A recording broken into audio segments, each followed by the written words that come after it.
यहाँ शेयर बाजार गिरता है तो हम लोग का राशि कम हो जाए। कोरोना काल में सारे लोग का फंड में 1 लाख 1.5 लाख कम हो गया। कोई व्यवस्था नहीं है, कोई निश्चितता नहीं है। हम लोग सरकार से डिमांड करते हैं, बिहार सरकार को लॉस हो रहा है, अगर ये पैसा रोक दिया जाएगा तो बिहार सरकार में विकास कार्य होगी।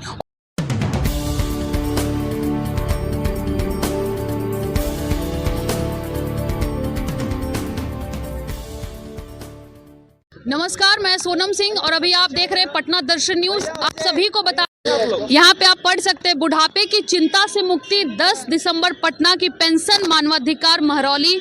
पुरानी पेंशन की बहाली हेतु सरकार से इनका डिमांड है कि जो पुराना पेंशन था वो वापस लाइए। आखिर अभी नया पेंशन में क्या दिक्कत है? नए पेंशन का जो दिक्कत है, अगर देखा जाए तो वैसे इसमें काफ़ी रिसर्च किया है हमारे लोगों ने, लेकिन नए पेंशन स्कीम में अगर देखा जाए तो पहली चीज़ कि पहला देखा जाए तो कोई फिक्स नहीं है, कि लास्ट में कोई फिक्स नहीं है कि कितना जाना है। और साथ साथ जो पहले हमारे यहाँ महंगाई राहत दिया जाता था पेंशन, बुढ़ापे के उसमें पेंशन के साथ में, वो महंगाई राहत का कोई प्रावधान नहीं है। दोनों चीज़ नहीं है, शेयर बेस्ड है। अगर किसी दिन सपोज कीजिए कि अगर एक बल्क में अगर रिटायर होते हैं और उस दिन अगर शेयर मार्केट गिर जाता है तो उस समय हम लोगों का जो अमाउंट होगा वो एकदम पूरा नील के पोजीशन में आएगा, एकदम डाउन हो जाएगा। कितनी पेंशन बनेगी कोई तय नहीं है। आज अभी नया पेंशन में क्या है? देखिए, हम बताएंगे आपके वीडियो के माध्यम से। बिहार में 195 के बाद ये व्यवस्था लागू गई है। इसमें बिहार सरकार के जितने एम्प्लॉई है उसका 10% और 14% सरकार देती है। वो पैसा एक फंड बना हुआ है जिसका कंट्रोलिंग केंद्र सरकार के पास है। वो पैसा लगाता है लोग शेयर बाजार में। उसका आज अगर यहाँ शेयर बाजार गिरता है तो हम लोग का राशि कम हो जाए। कोरोना काल में सारे लोग का फंड में 1 लाख 1.5 लाख कम हो गया। कोई व्यवस्था नहीं है, कोई निश्चितता नहीं है। हम लोग सरकार से डिमांड करते हैं, बिहार सरकार से, कि आप देख लीजिए, इसमें हम लोग को तो नुकसान नहीं है, सरकार को भी नुकसान हो। बिहार सरकार को पर मंथ 500 करोड़ रुपए जमा करना पड़ रहा है उस फंड में। अब साल में 6000 करोड़ का एक कॉर्पस जो बना हुआ है फंड, उसका कोई कंट्रोलिंग नहीं है। बिहार सरकार को लॉस हो रहा है, अगर ये पैसा रोक दिया जाएगा तो बिहार सरकार में विकास कार्य होगी और हम लोग को भी जो पैसा मिलेगा अंतिम समय में उसका आधा पेंशन मिलेगा। तो आप लोग जो ये मुहिम चलाए, ये डिमांड की है, तो सरकार का रिस्पांस क्या आया? सरकार ने आपकी इस पे क्या प्रतिक्रिया दी? सरकार की तरफ से अभी कोई प्रतिक्रिया नहीं है मैडम, कोई भी रिस्पांस नहीं आया? नहीं है। लेकिन एक चीज़ और मैं बता दूं कि राजद पिछले विधानसभा चुनाव में अपने घोषणा पत्र में इस बिंदु को प्रमुखता से रखा था राजद ने, और उसके बावजूद इसके रखने के कारण, और ये जब ये प्रमुखता से रखे तो ये पिछले चुनाव के बाद, ना पहले पूरा बात कंप्लीट करने दीजिए। तो जब वो इस मुद्दे को अपने घोषणा पत्र में जब रखा गया था तो उनको पोस्टल बैलेट, आप तक अभी तक सुने होंगे कि राजद को कभी भी पोस्टल बैलेट में बढ़त नहीं मिला था। पिछले विधानसभा में देखेंगे कि पोस्टल बैलेट में बहुत ज़्यादा बढ़त मिला था। इसका वजह ही था पुरानी पेंशन का मुद्दा। सरकारी कर्मचारी अपने पेंशन के लिए वोट किए थे।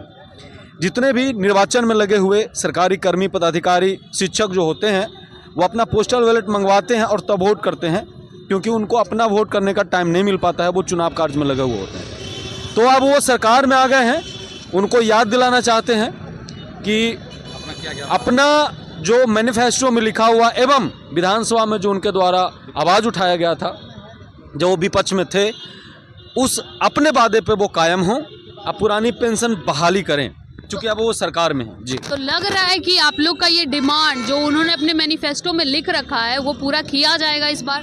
बिल्कुल पूरा किया जाएगा। वजह यही है ना कि अभी आप पूछ रहे थे पुरानी पेंशन और न्यू पेंशन में अंतर। मोटा मोटी देखिए, अंतर बताने में 15 मिनट लगेगा, आपको मैं आधा मिनट में बता देता हूँ। पुरानी पेंशन में रिटायरमेंट के बाद पेंशन दिया जाता था। रिटायरमेंट 60 साल में, एवरेज आयु 67 ही साल पेंशन दिया जाता था। एवरेज आयु कोई 61 साल में, कोई 60.5 साल में मर जाता है, कोई 82 साल में मरता है। तो 7 साल पेंशन देना था रिटायरमेंट के बाद। अब देखिए नया व्यवस्था में क्या है, जब हम जिस दिन योगदान दिए हैं 25 साल के आयु में, तो 25 साल के आयु में का पहला दिन जिस दिन योगदान दिए थे उस दिन का मेरा बेसिक का 24% राज्य सरकार और हमारे हिस्से का पेंशन देने के नाम पे भेजा जा रहा है। 35 साल तक हमारे वेतन का 24% कटौती होने के बावजूद हमें पेंशन नहीं मिल रहा है और हमें पेंशन के लिए लड़ना पड़ रहा है। समझ लीजिए, यही अंतर है। फ्रॉड के साथ no pension, NPS, new pension व्यवस्था को एनपीएस बोलते हैं, मतलब नो पेंशन व्यवस्था। वो पेंशन व्यवस्था है नहीं, पेंशन उसमें वो पेंशन नाम का नो पेंशन व्यवस्था है। और उसके बावजूद हमारे सरकार के साथ, राज्य सरकार का हम कर्मी हैं, हमारी जिम्मेवारी राज्य सरकार के प्रति है और हमारा पैसा राज्य सरकार का पैसा, यानी राज्य सरकार का एक बहुत बड़ा राज्य कोष केंद्र को, यानी पीएफआरडीए केंद्र पे बैठी एक एजेंसी, स्वायत्त एजेंसी, उसको भेजी जा रही है। इसके बावजूद हमें पेंशन नहीं है, मतलब हमारे साथ फ्रॉड भी हो रहा है, हमसे पैसा ठग भी लिया जा रहा है और तो भी पेंशन नहीं है।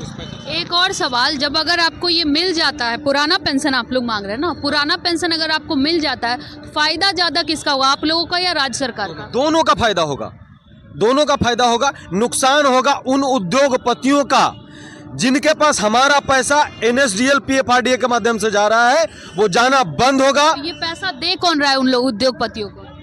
सरकार पीएफआरडीए दे रही है, एनएसडीएल एक एजेंसी है, पीएफआरडीए इस फंड को मैनेज करता है। इसको थोड़ा यूट्यूब पे भी पढ़िएगा, इतना कम समय में हम आपको नहीं बता पाएंगे ये सब चीज़ें क्या है।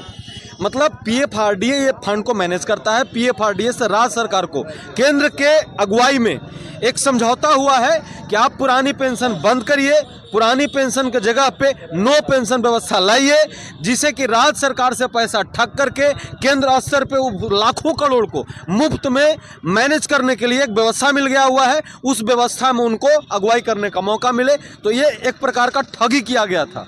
तो आप लोगों का कोई नारा है या कुछ उस तरह का लाइन जो आप लोग यूज कर रहे हो सरकार से मांग के लिए? हाँ, करते हैं ना, जो पेंशन की बात करेगा वही देश पे राज करेगा, यही हमारा नारा है। हम पुरानी पेंशन के पक्ष में वोट करेंगे। ये हमारे स्टेट का नेता, प्रदेश अध्यक्ष एनएमओपीएस बिहार के वरुण भाई है, मेरा नाम शशि भूषण है, मैं जनरल सेक्रेटरी एनएमओपीएस एवं हमारे सभी एनएमओपीएस के पदाधिकारी हैं। आप 1 घंटा पहले, आधा घंटा पहले आते, यहाँ सैकड़ों में भीड़ मिलती। आज बाइक रैली था, 10 दिसंबर को आप आइए, 10 दिसंबर गर्दनीबाग में एक बहुत बड़ी रैली पुरानी पेंशन के पक्ष में की जा रही है, जिसमें बिहार के कोने कोने से कर्मचारी, शिक्षक, पदाधिकारी आ रहे हैं शिरकत करने के लिए। लाखों लोग वहाँ पे पेंशन के लिए हुंकार भरेंगे। उस रैली का नाम है, चूंकि 10 दिसंबर मानवाधिकार दिवस है, तो पेंशन मानवाधिकार महारैली। उस रैली में आप देखेंगे कि जो रामलीला मैदान में हम लोगों के संगठन द्वारा जो रैली का आयोजन किया गया था, उसके बाद बिहार के इतिहास में सबसे बड़ा राज्य सरकारी कर्मियों का बड़ी रैली होगी, जिसमें शिरकत करने हमारे राष्ट्रीय अध्यक्ष विजय बंधु आ रहे हैं और नेहा सिंह राठौर भी आ रही हैं, जो लोक गायिका हैं बिहार की बेटी। तो ये बताइए, आप लोगों के साथ कितने लोग जुड़े हुए हैं जो ये पुरानी पेंशन की मांग कर रहे हैं? बिहार में अभी 2.5 लाख एनपीएस एम्प्लाई हैं। इसके साथ साथ अभी हाल में राजकर्मी टीचर बहाल हुए हैं 1.25 लाख, और आने वाले दिन में जो बिहार सरकार ने शिक्षक को ये लोग राजकर्मी दर्जा देंगे, तो हम लोग लगभग 7-8 लाख कर्मचारी यहाँ हो जाएंगे। 7 से 8 लाख लोगों का यही है डिमांड कि पुराना पेंशन। हाँ, सिर्फ 7-8 लोगों को आप मत लीजिए, उनके साथ जुड़े हुए परिवार के एक सदस्य के लिए ये पुरानी पेंशन की डिमांड कर रहे हैं सरकार से। आई होप कि सरकार जरूर समझेगी इनकी बात को, जैसा कि उन्होंने पहले ही वादा कर रखा है। इसी के साथ अब मैं आपसे विदा लेती हूँ with camera person Shivanand Pandey.